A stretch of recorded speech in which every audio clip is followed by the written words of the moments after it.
नमस्कार प्यारे बच्चों, आप सभी का टैगोर स्कूल के इस ऑनलाइन प्लेटफॉर्म पे स्वागत है। हम कक्षा 12 में पढ़ने जा रहे हैं मैट्रिक्स और उसमें कुछ क्वेश्चन हमने 3.1 के कर लिए थे। अब बात करेंगे क्वेश्चन नंबर 6 में थर्ड की। उसमें आपको दो मैट्रिक्स दी हुई है जो इक्वल है और वहाँ से आपको एक्स वाई और जेड का मान निकालना है।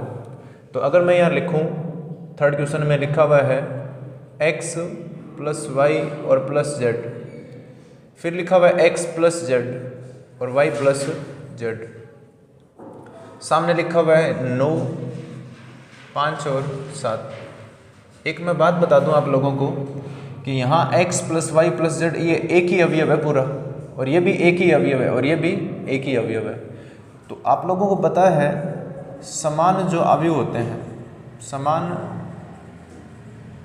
अवयवों के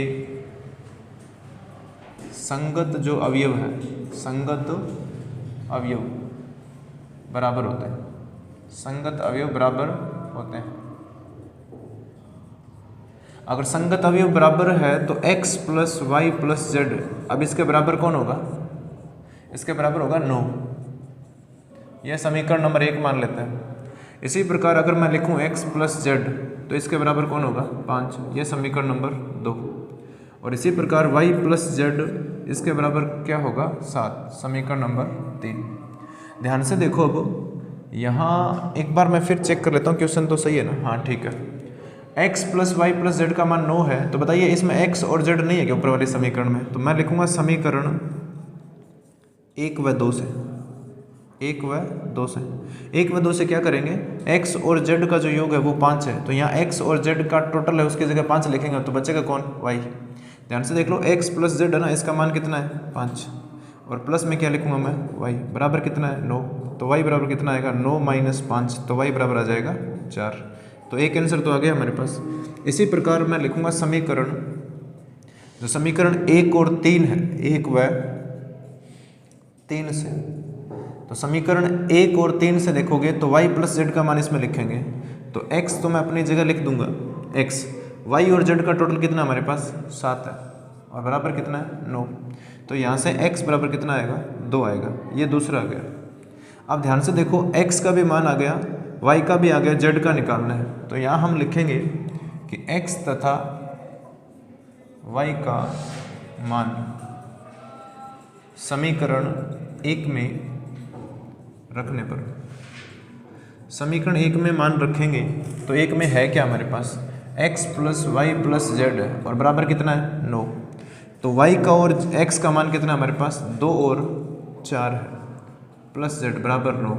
तो z बराबर कितना आएगा? ये 6 हो गया, 6 दूसरी तरफ जाएगा तो 9 माइनस 6 कितना आएगा? 3 आएगा। 9 माइनस 6 कितना आएगा? 3। तो ये तीनों मान आ गए x, y और z के। अब बात करेंगे हम क्वेश्चन नंबर 7 की।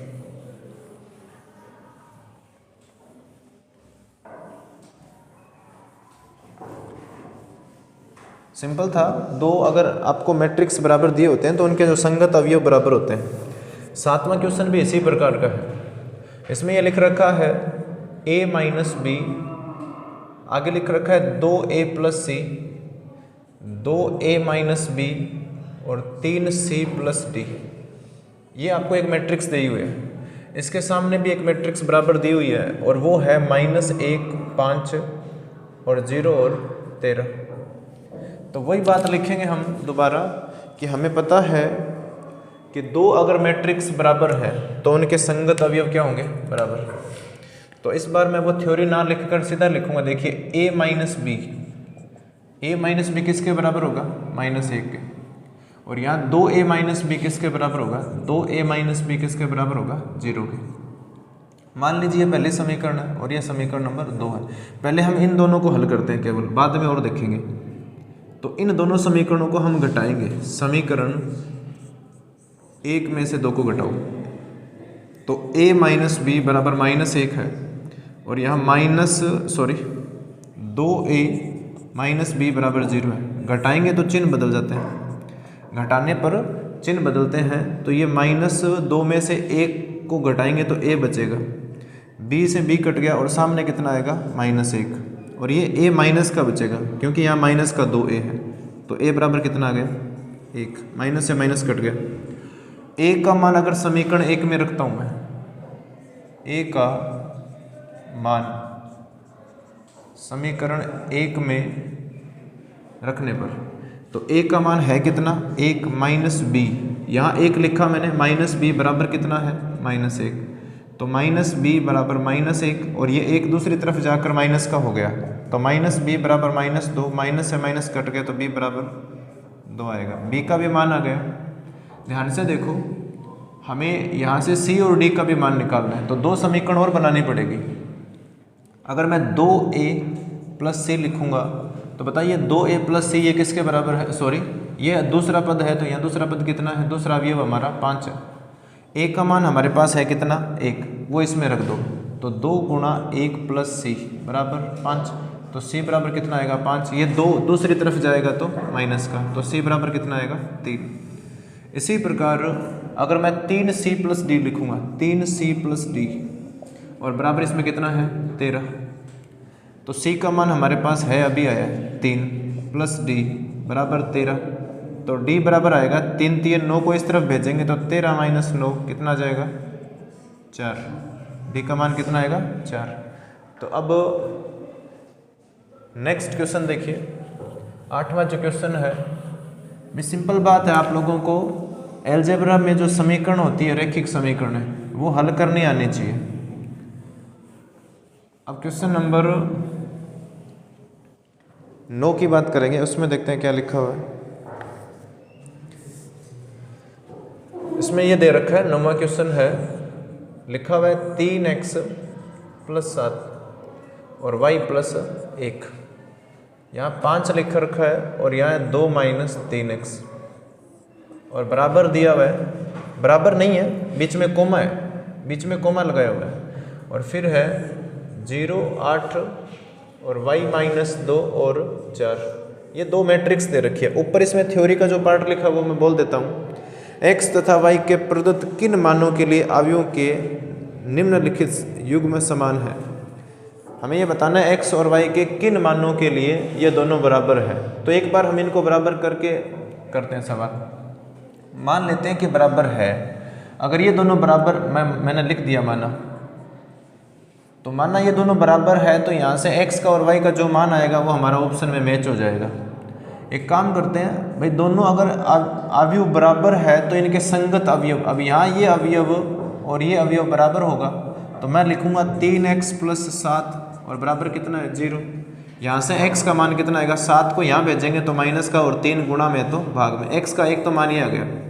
एक और काम करते हैं हम, यहाँ देखिए 2 माइनस 3x है, ये दूसरा अवयव है, पहली दूसरी पंक्ति का दूसरा अवयव है, तो वो कितना होगा 4, ये इसके बराबर होगा, तो बराबर 4।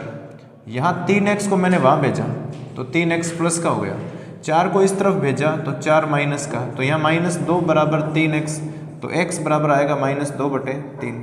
अब मुझे बताइए, एक ही क्वेश्चन में x के 2 मान अलग अलग आ सकते हैं क्या? x के मान अलग अलग नहीं आ सकते, x का मान एक ही जैसा आना चाहिए था, पर इसमें दोनों अलग अलग आ रहे हैं। इसका मतलब ये हुआ कि ये दोनों जो x के किसी भी मान के लिए दोनों अवयव समान नहीं होंगे, x के किसी भी मान के लिए दोनों अवयव समान नहीं होंगे, या मैं ये बोल सकता हूँ कि x के 2 अलग अलग मान नहीं आ सकते।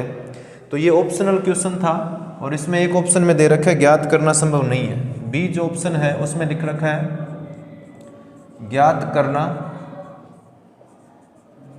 संभव नहीं है। क्यों नहीं है? क्योंकि x के 2 मान आ रहे हैं इसलिए। ठीक है, क्वेश्चन नंबर 10 देखिए, 10वें क्वेश्चन में क्या लिखा हुआ है। क्वेश्चन नंबर 10 देखिए, इसमें लिख रखा है कि एक 3 गुणा 3 कोटि के अवयवों की कुल कितनी संख्या होगी जिनकी प्रत्येक प्रविष्टि या 0 या फिर 1 है। आपको ऐसे कितने अवयव बना सकते हो, ध्यान से देखना। ये बोल रहा है कि 0 और 1 को यूज करना है। 10वां सवाल बता रहा हूँ मैं, 0 और 1 को यूज करना है। आपसे ये बोला गया अलग अलग प्रकार के कितने आप मैट्रिक्स बना सकते हो। तो मैं थोड़ा सा एग्जांपल बताता हूँ। मुझे बताइए, यहाँ 0 आ गया, पहले नंबर पे 0 आ गया, तो बाकी सभी पे 1 1 आ सकता है। ये एग्जांपल बता रहा हूँ मैं 1 2। अगर मान लीजिए पहले पे 1 आ गया, तो बाकी सारे जितने भी बच गए उन पे क्या आएगा, 0 आ सकता है। तो ये तो मैं कुछ एग्जाम्पल बता रहा हूँ। अगर मान लीजिए पहले पे 0 है तो दूसरे पे 0 नहीं आ सकता क्या? कुछ भी आ सकता ना ऐसे। तो ये बोला इस प्रकार आप अलग अलग कितने बना सकते हो, है ना। तो ये अगर हम बनाने बैठ जाएंगे तो ये है ना पॉसिबल नहीं है, क्योंकि इसकी संख्या बहुत ज़्यादा आएगी, है ना। इसका आंसर 512 आएगा। अब 512 अगर मैट्रिक्स बनाएंगे तो बहुत ज़्यादा कन्फ्यूजन हो जाएगा, बहुत ज़्यादा टाइम लगेगा, है ना। तो इसके लिए कॉन्सेप्ट है, थोड़ा ध्यान देना। मुझे बताओ कि इस मैट्रिक्स में अवयव कितने हैं टोटल? 9 है। कैसे पता चला? ध्यान से देखना। ये तो है प्रविष्टियाँ, ठीक है, अवयव प्रविष्टियाँ, वो हमारे पास 0 और 1 ही है। इनको यूज करना है मैट्रिक्स में, इनके अलावा और कुछ नहीं होना चाहिए। दूसरी बात ये लिखा हुआ है कोटि कितनी है इसमें? कोटि हमारे पास है 3 गुणा 3, तो फिर अवयव कितने हो गए? 9। अवयव कितने होंगे? 9। अब 9 अवयव है तो मुझे बताइए एक स्थान को भरने के लिए कितने तरीके हमारे पास? यहाँ जो एक स्थान है ये 3 स्थान है, तो इसे भरने के तरीके कितने हमारे पास? 2 है। या तो इसमें 0 आएगा या फिर 1 आएगा। तो एक स्थान को भरने के तरीके कितने हैं? 2। तो इस प्रकार कितने स्थान है ये? 9 स्थान है ये। कितने स्थान है? 9। तो 2 कितनी बार आएगा? 9 बार आएगा। ध्यान से देखना, मैं लिखूंगा एक स्थान पर 0 या 1 लिखने के तरीके। तो एक स्थान पर या तो हम 0 लिख सकते हैं या फिर 1 लिख सकते हैं। तो कितने तरीके हो गए? 2। पर हमारे पास स्थान कितने हैं? 9 स्थान है। तो अब मैं लिखूंगा 9 अवयवों को लिखने के तरीके। तो ये आएगा 2 गुणा 2 गुणा 2 गुणा कितनी बार? 9 बार। तो इसका मतलब ये बात 2 की पावर 9, और 2 की पावर 9 512 होता है, ठीक है। 2 की पावर 9 512 होगा, ठीक है। बस इतना ही था। नेक्स्ट क्वेश्चन देखिए। नेक्स्ट क्वेश्चन तो अब नहीं होगा क्योंकि 3.1 एक्सरसाइज कंप्लीट हो गई आपकी। अब हम बात करेंगे 3.2 एक्सरसाइज, और उसमें थोड़ा आपको थ्योरी पता होना चाहिए ना। 3.2 एक्सरसाइज से पहले कुछ थ्योरी के पार्ट है, वो देखते हैं क्या क्या दिया हुआ है। सबसे पहले तो ये है कि 2 अवयवों को हम जोड़ते कैसे हैं, 2 अवयवों को घटाएंगे कैसे।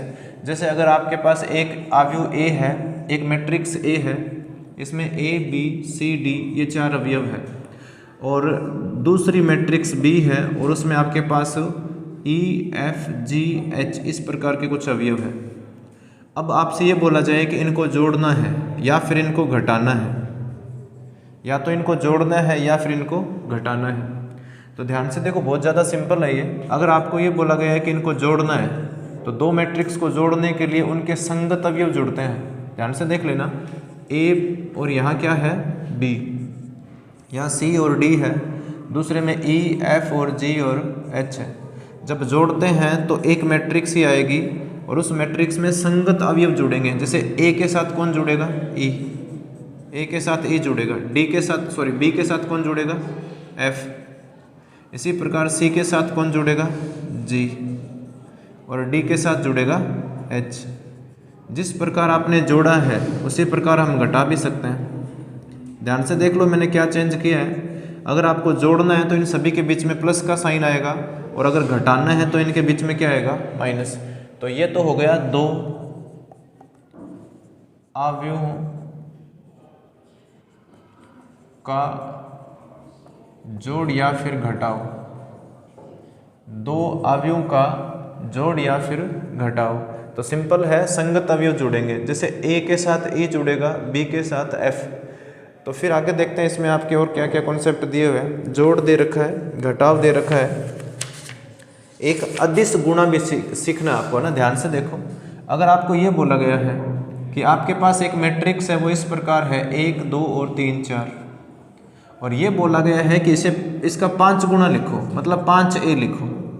तो इसका 5 गुणा लिखेंगे तो मैं आपको बता देता हूँ, ये जो 5 यहाँ लिखा है तो ये 5 यहाँ भी तो लिखना पड़ेगा ना, क्योंकि यहाँ 5 से गुणा किया तो यहाँ भी 5 से गुणा करना पड़ेगा। 1 2 3 और 4।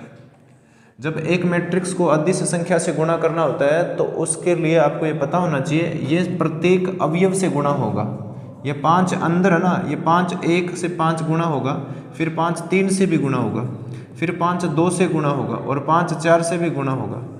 ध्यान से देख लेना, जब हम एक अदिश राशि को किसी मैट्रिक्स से गुणा करते हैं तो ये प्रत्येक अवयव से गुणा होता है, प्रत्येक अवयव से गुणा होता है, ठीक है, ये ध्यान रखना।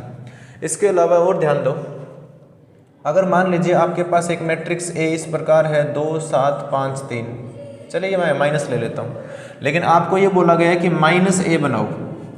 माइनस ए बनाने का मतलब ये हुआ कि इसे माइनस से गुणा करो, तो वो एक तरीका है जो अभी किया था कि माइनस सभी से गुणा होगा। अगर मैं इस माइनस को अंदर भेजूंगा तो ये 2 माइनस का हो गया, ये 7 प्लस का हो गया, 5 माइनस का होगा और 3 भी माइनस का।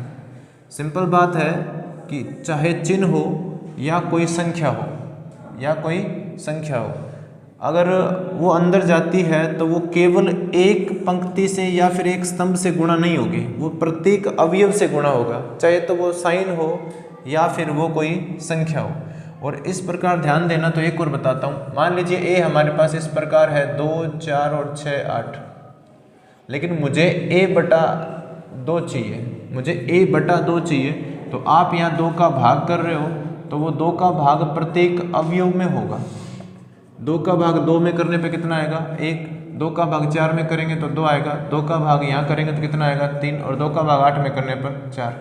ध्यान से देख लेना, छोटी बातें हैं, पर जब मैं मैट्रिक्स की जगह आपको डिटरमिनेंट पढ़ाऊंगा तो बहुत सारा कन्फ्यूजन होता है, क्योंकि इसके और उसके जो रूल है वो लगभग सिमिलर होते हैं ना। मैट्रिक्स के और डिटरमिनेंट मतलब सारणिक, आव्यूह है और दूसरा होता है सारणिक, ये दोनों ना लगभग सिमिलर होते हैं, थोड़ा ही फर्क है इनमें, तो इनके रूल में थोड़ा डिफरेंस होता है। तो यहाँ आपको ध्यान रखना है कि प्रत्येक अवयव से गुणा होता है, लेकिन उसमें ऐसा नहीं होता है, उसमें एक पंक्ति से होगा या फिर एक स्तंभ से होगा, ठीक है। तो वो मैं पढ़ाऊंगा तब आप समझ लेना। तो ये कुछ बेसिक बातें थी आज के लिए। अब देखिए क्वेश्चन करते हैं, है ना। गुणा भी चलो मैं सिखा देता हूँ आपको, 2 मैट्रिक्स का गुणा किस प्रकार होता है। 2 मैट्रिक्स को अगर हम गुणा करते हैं तो वो किस प्रकार होगा, उसके लिए भी एक कंडीशन है कि गुणा करने के लिए भी रूल है। मान लीजिए ए मैट्रिक्स है मेरे पास, वो है 3 2 और 5, और यहाँ 4 3 और 1। ध्यान से देखना, तो बी मैट्रिक्स है ना, उसमें क्या होना चाहिए वो ध्यान से देखो। यहाँ लिखूंगा मैं 1 3 और 4 और 2 0 और 5। अगर आपसे ये बोला गया है कि ए और बी निकालो, आप ए बी का मतलब है ए और बी को गुणा करना है, तो ए और बी को गुणा करने के लिए सबसे जरूरी जो बात है वो ध्यान से देख लेना। वो जरूरी बात ये है कि पहले तो इसका क्रम लिखो, मतलब इसकी कोटि लिखो। तो इसमें कितनी पंक्ति है 2, और स्तंभ कितने हैं 3। इसमें पंक्ति कितनी है 3, और इसमें स्तंभ कितने हैं 2। तो मैं फिर बता रहा हूँ आप लोगों को कि यहाँ ये मत सोच लेना कि है ना इसका जो क्रम है इसका उल्टा होगा, हालांकि इसमें नजर आ रहा है, लेकिन ये जरूरी नहीं है। जरूरी तो ये है जितने इसमें स्तंभ है, जितने इसमें स्तंभ है उतने इसमें क्या होनी चाहिए, पंक्ति होनी चाहिए, ये जरूरी है। ध्यान से देख लेना, अगर हमारे पास एक मैट्रिक्स है ए आई जे, ए मैट्रिक्स है, इसका क्रम अगर m क्रॉस n है, दूसरी मैट्रिक्स b है और इसे मैं लिखता हूं b आई जे, तो अब ध्यान से सुन लेना, इसका क्रम होना चाहिए n क्रॉस p। ध्यान से देख लेना, फिर बोल रहा हूं मैं कि यहाँ m इंटू n है और यहाँ n इंटू p है, तो यहाँ ये जो आखिरी में है यहाँ वो पहले नंबर पे होना चाहिए।